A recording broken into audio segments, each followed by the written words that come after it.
সাধারণত আমি দেখেছি বাচ্চাদের বাবা এবং মা বেশি চিন্তিত থাকে বাচ্চাদের জ্বর নিয়ে।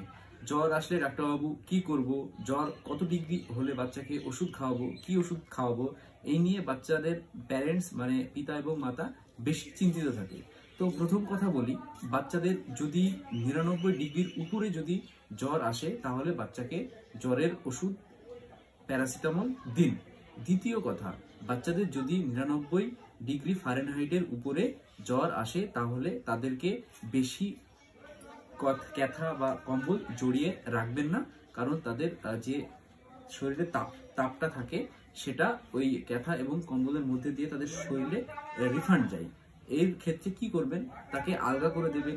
যদি বেশি তাপমাত্রায় জ্বর আসে তাদেরকে কিছু পানি পট্টি করে দেবেন, মাথায় গাটা মুছিয়ে দেবেন, তারপরে দেখবেন জ্বরটা কমছে কিনা। তারপরে যদি জ্বরটা না কমে তারপরে প্যারাসিটামলটি অবশ্যই দিন, এবং প্যারাসিটামলে দেখছেন যে জ্বর কমছে না তাহলে ডাক্তারের কাছে অবশ্যই আপনারা নিয়ে যান তৎক্ষণাৎ, না হলে কিন্তু বাচ্চাদের খিঁচুনি ওঠার সম্ভাবনাটি থাকে।